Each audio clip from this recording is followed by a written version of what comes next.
It was back in 2016, my first weekend in India. I had just moved there for work and ended up living with two Brazilians, adventurers like me who thought, for some reason, moving to India would be a great idea. We had made travel plans with another group, but they bailed on us last minute. No explanation, no warning, just gone. But we didn't let that stop us. We boarded a sleeper bus to Jaisalmer, and that's when I realized, in India, a sleeper bus means a full-on sleeping compartment, not just a seat that leans back. It was new, it was strange, and it was the beginning of something I'll never forget. We arrived in Jaisalmer at dawn, with one goal in mind: let's sleep in the desert. It wasn't hard to arrange. Jaisalmer is known for that. We found a hotel, haggled a bit, and were told to return in an hour. While we waited, we visited Gadasar Lake, where massive catfish glided through the still water. Then we returned, got in a jeep, and off we went. The desert was vast. The camels groaned. The wind turbines turned slowly in the distance, marking our progress. We made camp in the Thar Desert. As the guides cooked dinner, one of them taught me how to make chapati. The other started telling stories, funny ones mostly, about clueless tourists and awkward moments. Then, the sun disappeared behind the dunes. The wind changed, and the guide leaned closer to the fire. "I have a scary story," he said. "Want to hear it?" I nodded. I was ready, but I wasn't prepared for what came next.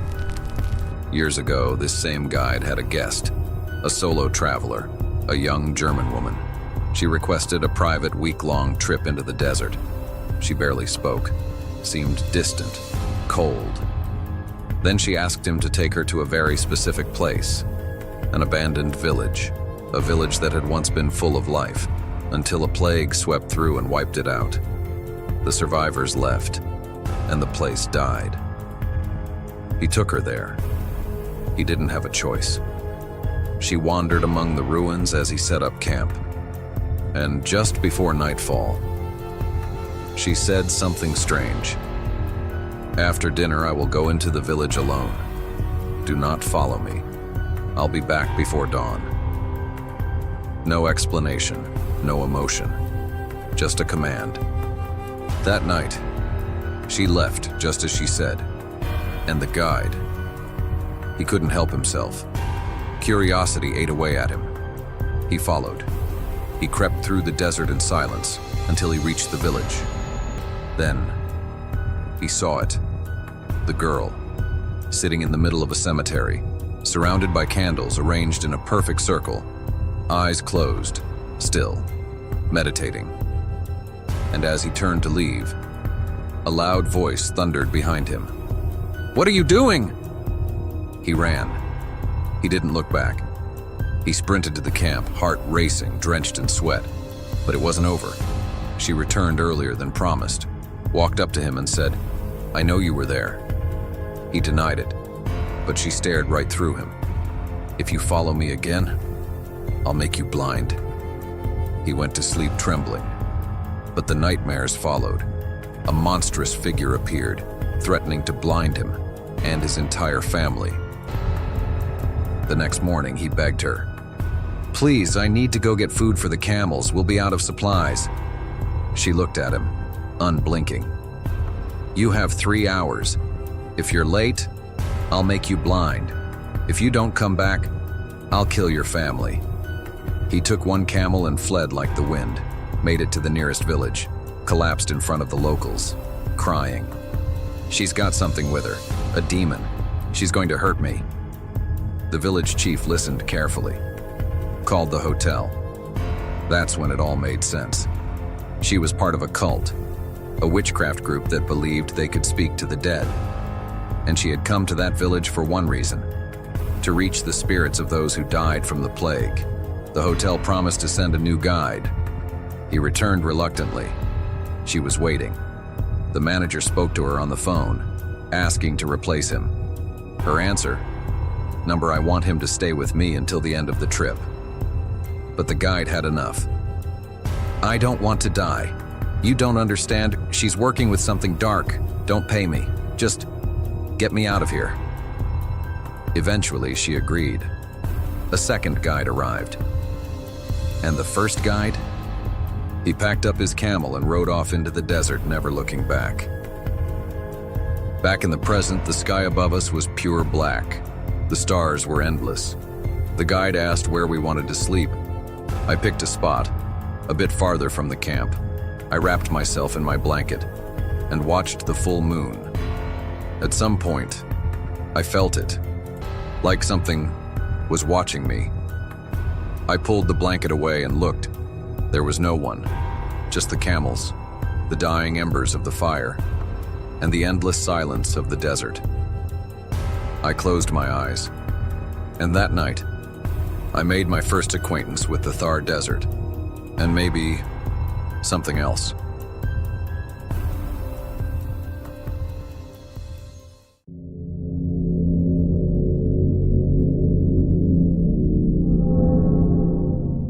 Back in my early 20s, I worked at a small radio station as the nighttime radio host. The station itself was in a small town about an hour away from Las Vegas. KRT 387.4 FM was our station name. Not particularly noteworthy or catchy sounding, but our signal only really served the small town surrounding one side of Vegas, so it didn't need to stand out. Despite that fact, we had a small yet dedicated listener base and played mostly old country songs. Some mornings when I'd go to the local diner for breakfast after my shift, I'd talk with some of the old-timers that liked to tune into my evening broadcast. They'd usually give me music suggestions or things to talk about for my next show. Needless to say, it was a great gig and I thoroughly enjoyed it. The pay was okay, but it honestly wasn't a lot of work, and it got me by while I figured out what I wanted to do with my life. With that being said, there was one incident at the station that made me quit for good. And to this day, I still have zero idea as to what actually happened that night. For context, our station was a small brick building about a 30-minute drive outside of a very small town. Altogether, the total population had to have been somewhere around 600 people, so the community was very tight-knit. We were situated just off the main highway, and it wasn't unusual to see a few cars pass each night, but you never really saw any people whatsoever. The land across from the station was bare desert for miles and miles, and the same could be said for the surrounding land as well, with the exclusion of a few small mountain foothill ranges and a Native American reservation approximately 80 miles north of the station. Now, with the scene set, let me share with you one of the most horrifying nights I've had in my life. It was late August, probably around 6 p.m. I was an hour into my shift, and my co-worker, who was the daytime host, had stayed a bit later with me so we could do a segment debate about the local mayoral election coming up. Super boring stuff, but our average listener base consisted of old farmers and ranchers who ate up local politics. We finished up, and I segued into the first music block I had carved out for the night, allowing my co-worker to gather his things and get ready to go home. All right, I've got my keys. Got my bag. Should be everything. My co-worker mumbled to himself. Oh, and are you still okay to come in an hour and a half earlier tomorrow to cover me? I'm sorry to do it to you, but my dog cannot miss her appointment at the vet. She's getting old, you know. I never was able to sleep well anyways, and the little bit of overtime would help with some bills, so I had readily agreed. Yeah, man, of course, don't worry about it. I'll be here for 3:30 p.m. sharp. Just don't forget, you owe me one. I jokingly jabbed back at him. Yes, I know I won't forget. Anyways, I gotta run. See you tomorrow, dude. My co-worker replied back as he clumsily stumbled his way out the door towards his car. With a slam of the door and a turn of the key, him and his car motored off back into town, leaving just me at the station. I had about 50 minutes left of the uninterrupted music block I started, so I decided to break out one of the books I had in my desk and then head to our small kitchen to put a pot of coffee on. I managed to get about 3 chapters of Death is a Lonely Business and 2 cups of coffee down before it was time to interject with my weather update for the day. It's another lovely evening here in town, named with temperatures sitting around 91 degrees Fahrenheit as the sun is setting. Nothing but clear skies on the radar, so get out there and do some stargazing tonight. Anyways, coming up next, we have another solid hour of nothing but solid gold country hits, starting off with a great one from Hank Williams. This one's for you, Ray. Ray was one of the old-timers I talked to at the diner often. He had requested a certain album that morning, so of course I had to dig through all our vinyls to see if we had it, which we did. As I dropped the needle onto the groove, I was startled by a sharp succession of knocks at the station door. It caught me off guard, as nobody really ever shows up at the station unless it's someone in dire need of help, or maybe my coworker turning around because he forgot something. I recalled an incident the year prior where a stranded motorist had shown up at the station at night seeking help and thought maybe this was the case again. I got up as my next block of music started and went to peer through the peephole of the door to see who was there. There was a guy on the other side of the door, probably in his late teens or early 20s. Slim build, average height, possibly Native American or Latino with dark black hair, dark brown eyes, and was wearing a tan plaid shirt with a pair of dirty jeans and well-worn cowboy boots. I decided to open the door to greet him and truly caught sight of just how bad he looked. He was disheveled and looked exhausted with his eyes sunken back into his skull and beads of sweat pouring from his face. "Hey man, are you all right? Do you need something?" I asked him. He looked back at me for what felt like almost entirely too long before replying in a low, almost hushed voice. "My car broke down. You got a phone?" The station did indeed have a landline, so I brought him inside and led him to the phone. There's a directory book hanging on the wall beside the phone. Town's not too far from here, and I believe the service station offers towing services. Why don't you give them a call and I'll grab you some water, man. You don't look too good. I told the man as I went to the kitchen to get some water and simultaneously make a fresh pot of coffee. He nodded but didn't say a word. I returned down the hallway with a glass of water and found him sitting at my coworker's desk. His back was to me, sitting absolutely pinned straight in the chair with his arms resting on the chairs. "Here's that water, man. Were you able to get a hold of the folks at the service station?" I asked as I set the water down on the desk in front of him. I received no reply to my question. Instead, he kept his gaze focused out the window beside the front door. I went and sat in my chair across from him. Yet again, he remained silent, but picked up the water and drank it all down in one continuous motion before sitting the glass back down on the desk.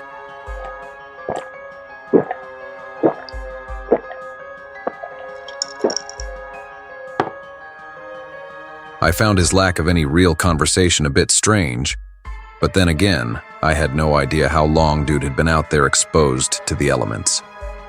It could get up to 110 degrees Fahrenheit during the day, and that kind of heat can kill you if you're not prepared. I thought he's probably just severely dehydrated and beyond exhausted. "How far away did your car break down?" I asked. He stared at me for what felt like an uncomfortably long time before raising his finger towards the east and saying again in a hushed tone, "About 5 miles.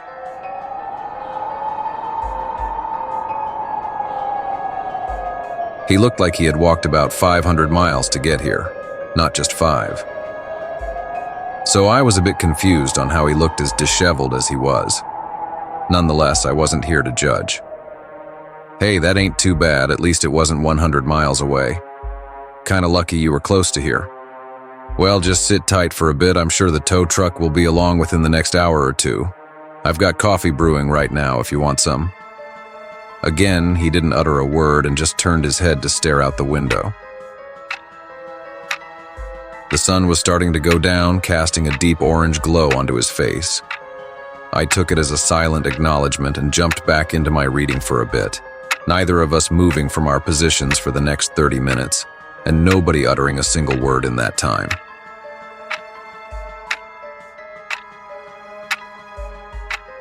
Checking my watch, I saw I had about 10 minutes before introducing the next music block, so I got up to get more coffee. The guy was still staring out the window as I passed by. I'm not even sure if he blinked once in the time we spent sitting there. He just kept his head to the side, staring out the window. Grabbing 2 mugs, I poured us both some coffee, but being the klutz I am, I managed to spill mine. I spent a few minutes cleaning everything up before heading back out to my desk with mugs in hand. My coworker's chair was empty. I sat the one mug I poured for the stranger down on the desk and looked around for him. Walking briefly to the hallway, I noticed the bathroom door shut and figured he was probably in there. I was a bit confused as I never heard anyone stand up and walk down the hall, but didn't really give it a second thought. I set my coffee down at my desk, dropped into my chair and popped my headphones on just in time to interject my commentary before the next hour of music. KRT3, with yet another hour of uninterrupted music coming up next, starting off with a great album from the Charlie Daniels Band. But before that, I'd just like to say, even though we are heading into fall, make sure you and your vehicle are prepared to face the heat of the desert if you're headed out. It's better to be over-prepared rather than under-prepared. Swapping out the last vinyl for the next while I gave my spiel, I put the needle down just as I finished my last sentence. Taking off my headphones, I picked up my book yet again and began reading, totally forgetting about the stranger who was still in the bathroom. It wasn't until 45 minutes later, after I finished my third coffee and really needed to piss, did I remember he was still in there. I half rushed down the hall and went to knock on the door with a, "Hey, sorry man, but..." when the door pushed open as soon as my hand met it. The bathroom was empty. The stranger was gone. Now, there were no windows in the bathroom. If you were to leave, you'd have to walk out of the bathroom straight down the hall and then turn left, right past my desk to go out the front door. So if he left it at any point, he would have walked right past me as I was sat there reading. Of course, I was beyond puzzled at this, but I did still really have to pee, so I did my business. I washed up and came to the conclusion that maybe I was just mistaken.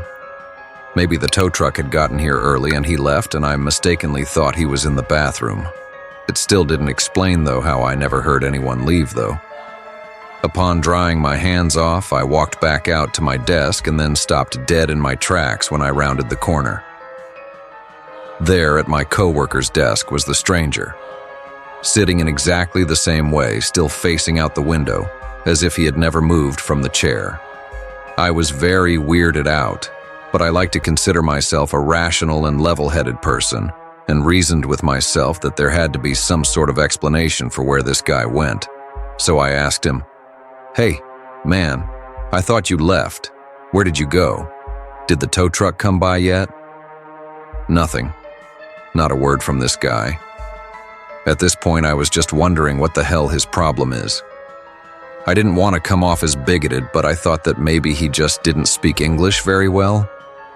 I mean, he didn't seem like a threat, he was just really weird, I don't know. The kind of vibes I was getting from him were indescribable. Maybe he just went outside for some fresh air or something. It's pretty stuffy in here anyways. Not a big deal. I thought to myself I was feeling a bit tired from not sleeping particularly well the previous day, and just chalked things up to my brain jumping at shadows. I decided that another cup of coffee might be a good idea to regain some brain power. I grabbed my mug and noticed the stranger's mug was also empty. "I'm grabbing some more coffee, you want some?" I asked. "Yes." The reply came almost instantly, in a deeper voice this time. A stark contrast to the hushed tone he had used earlier, but I welcomed it, seeing as how he hadn't spoken a word to me since he initially showed up. With both mugs in hand, I went back to the kitchen. I emptied out the old grounds and filter and replenished the water before loading the machine with more coffee grounds. I decided to make a full fresh pot, seeing as how I'm tired, and obviously the stranger likes the coffee, even if he didn't say much to me. Upon flipping the switch to start the brewing process, I turned and headed back to my desk, as it would soon be time for my next commentary on the next album. He was gone. Again. Now I know for a fact this time I didn't hear anybody get up and move around. No footsteps, no noises, no opening and closing of doors. Nothing. Yet he just disappeared. I checked the bathroom. The door was wide open and empty. Nobody was in the studio at the desk. Nobody was under the desk. Hell, I even checked in the desk for some reason. Nothing. Nobody was in the kitchen and nobody was in the storage room. That's the entire studio, and this stranger had just vanished. I walked back over to my desk and slumped into my chair, feeling half fearful and half bewildered. My mind was now going in circles trying to figure out what the hell was going on here. I must have sat there going back and forth over possible scenarios for a good 5 minutes before I realized the record I had playing ended, and it was time for commentary again. Still shaken, I picked up my headphones and tried to think of something to say. KRT3 here.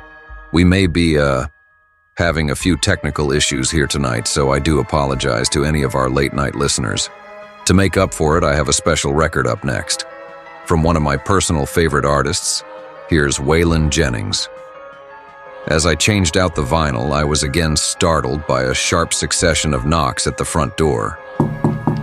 Just as I dropped the needle, I scooted back with my chair and dropped my headphones on the desk, sitting and listening. We kept a .22 caliber rifle nearby in the storage room just in case. It was a small town in the desert with lots of farms and ranches around, not uncommon for most people to own firearms, and without thinking, I made my way over to grab it. With rifle in hand, I grabbed a few bullets from the box of ammunition stored next to it and made my way to the front door. If this was the stranger out there at this point, I didn't care. Now I was looking out for myself. I peered out the peephole in the door and scanned what little of the surrounding area I could see.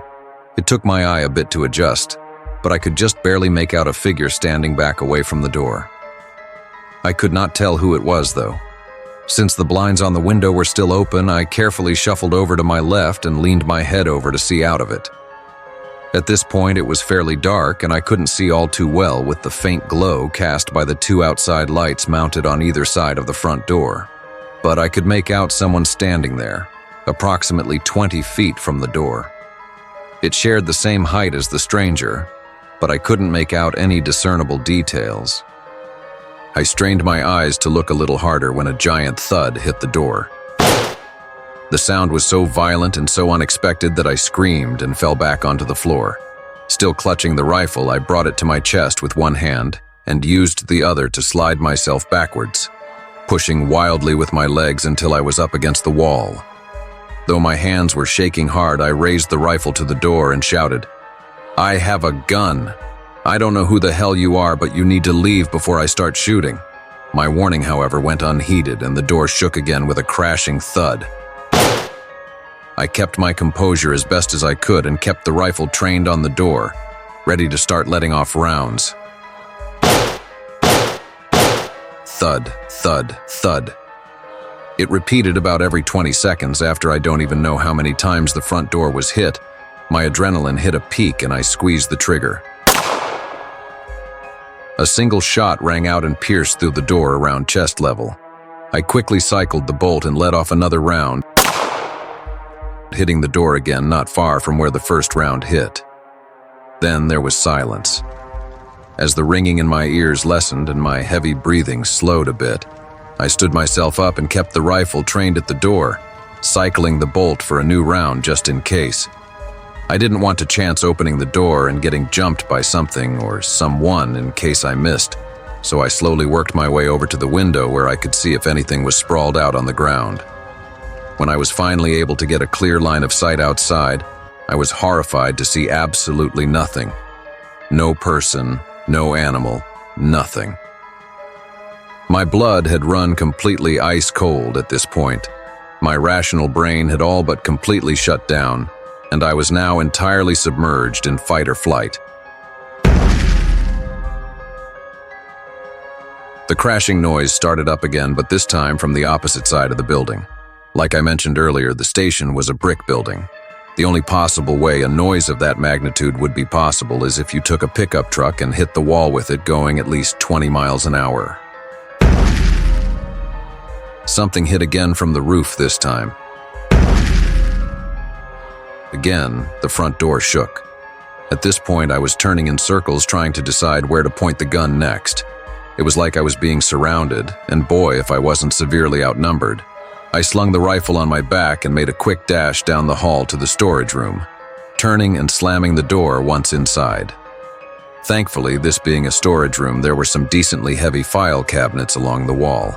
I managed to slide one in front of the door to block it off before turning and slumping myself down against the opposite wall, grabbing and pointing the rifle at the door at the same time. The loud thudding continued for some time before blending into what sounded like a symphony of fists knocking on every inch of the building.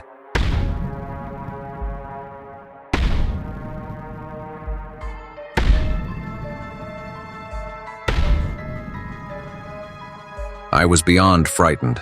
I was trapped in this small room, and though I did have something to protect myself with, I didn't even know what I was up against. I had never experienced anything even remotely close to this in my life. I sat there with the rifle and listened as the symphony of knocks dwindled to just a single knock at the front door before stopping altogether. Obviously, I didn't trust that whatever was out there was gone for good, so I waited about an hour, according to my watch, before even thinking of leaving the confines of the storage room. Pushing myself up off the laminate floor, all my muscles ached and my body felt heavy. Once my fight or flight wore off, I just went back to being completely exhausted. No amount of caffeine could help me now, but I knew that I still had to keep my wits about me and stay vigilant. Even though I had only fired the gun twice, I grabbed another handful of bullets from the box and shoved them into my pocket with the others. Better safe than sorry is a great principle to live by. I stood in front of the door and took a couple deep breaths to steel myself. I just need to get to the phone. I can call the sheriff and get them to send everything they've got. It'll only take a minute. I can do this. With those thoughts in mind, I pushed aside the filing cabinet and readied my weapon. 1, 2, 3. I threw open the door and brought the rifle up to both my hands immediately. I could see across to the bathroom. It was empty. Slowly working my way out, I peered right towards the front door and then left to the kitchen area. Everything was as it should be. Nothing in disarray. The chair to my co-worker's desk was pushed in neatly. The kitchen still faintly smelled of coffee, but there was this weird, heavy scent that hung thick in the air through the whole station. I hadn't noticed until after leaving the storage room. This might show my true age, but whatever, it's the best way I can describe it. Have you ever rolled your spare change into those wrappers so you can take them to the bank? After handling all those old pennies and quarters and whatnot, your hands get this very distinct, earthy, coppery, metallic smell to them. That is precisely what it smelled like in there. The coppery smell, the eerie silence only broken by the sound of the vinyl player's needle skipping over the record I had put on last. The whole situation was fucked up like I was on the set of some horror movie. But unlike those movies with their, quite frankly, brain-dead protagonists, I only had one mission in mind, and that was to pick up the phone and call the sheriff. So I did. After assuring myself the place was indeed empty, I slung the rifle back over my shoulder and made my way into the kitchen. I grabbed the phone off its receiver and started wildly punching in the number for the sheriff's office. A small sense of relief was starting to wash over me as the dial tone started to sound.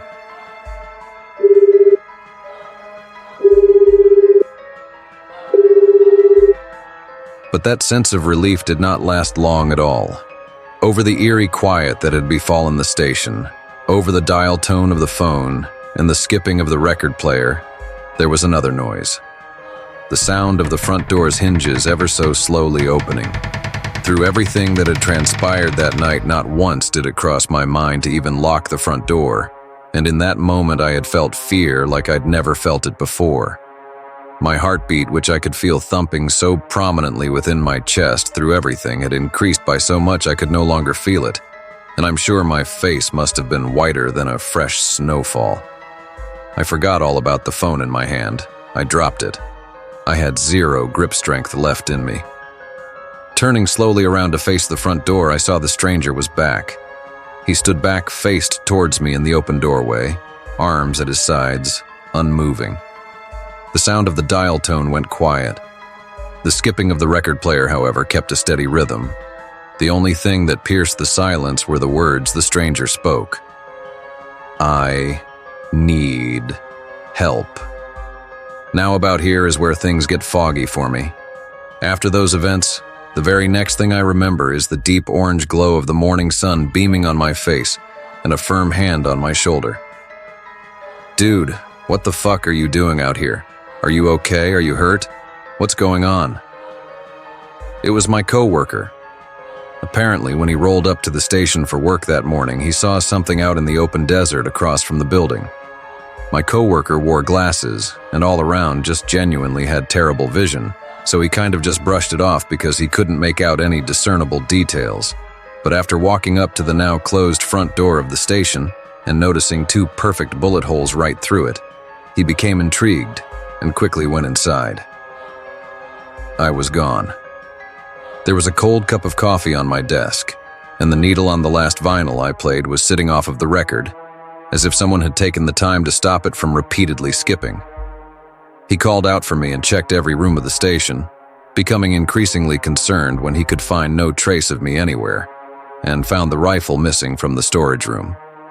He returned outside and walked to the road when he noticed the figure in the desert had moved closer, just barely being able to discern its features now as a human. He started to walk towards it, forming into a sprint once he got close enough to notice it was in fact me standing out there. And that is where I woke up. I was standing in the middle of the desert, arms laid at my side, back pinned straight, just staring out at the horizon. My coworker brought me back to the radio station and phoned the sheriff, telling him the state he found me in and about the bullet holes in the door. Apparently, the sheriff's station did get a call that night, but the operator hung up as there was nobody on the other end of the phone. I couldn't even speak for myself at this point. It was as if my mind had just completely broken, leaving me as a living, breathing shell of a human. Eventually, the sheriff and a couple deputies did turn up, as well as an ambulance. Everyone tried to ask me questions about that night, and I knew I couldn't tell anyone what I witnessed. They would have just labeled me as crazy and locked me away in an institution or some shit. So with what little grip of my sanity I could muster, I spun them a short tale about some crazed drifter that tried to assault me that night. Obviously, they were a bit dubious about my story, as there was no blood from any of the shots I fired, and no sign that anyone else had been there with me that night. Hell, I learned later on apparently there wasn't even a second coffee mug found, just the one that I used. But as they had no other evidence to go off of, that is the official explanation for what happened to me according to the law. I stayed in the local hospital for a couple days so they could monitor me. The first day they loaded me up with Ativan as I was still in somewhat of a state of shock and couldn't function. But ultimately I was released a few days later with a clean bill of health. I did briefly get a chance to speak with some of the locals I usually conversed with at the diner after the incident. They asked me how I was, and I reassured them that I would be fine. Ray, who was the one that specifically requested that Hank Williams album, would have been up late listening to my broadcast that night, so I asked him if anything seemed off about it, or if he noticed the dead air after I stopped playing music. He told me he stayed up a bit later after the music I played for him, as he was working on installing some new parts for his farm truck that night, but that he didn't notice anything unusual. Nobody else I knew caught my broadcast after about 8 p.m. I still don't exactly have an explanation for what happened that night. I remember years later learning about wendigos and skinwalkers and all the cryptids of the desert, and the coppery blood smell usually associated with the first 2 entities. But ultimately, I just don't know. I ended up moving to Canada a couple years later and no longer have contact with anyone back home. Most of my family is dead and I really just don't have a reason to go back there. Ever since I left, I haven't experienced anything like that in my life ever again. Some days I still wonder if the old radio station is still standing and if anyone else has seen the stranger, but as far as I know, I'm the only one to come across him. That night left me with a giant mental scar I'll never truly be able to forget. If anyone has any ideas on what I might have come across that night, I would love to hear some suggestions, as I really don't have the faintest clue.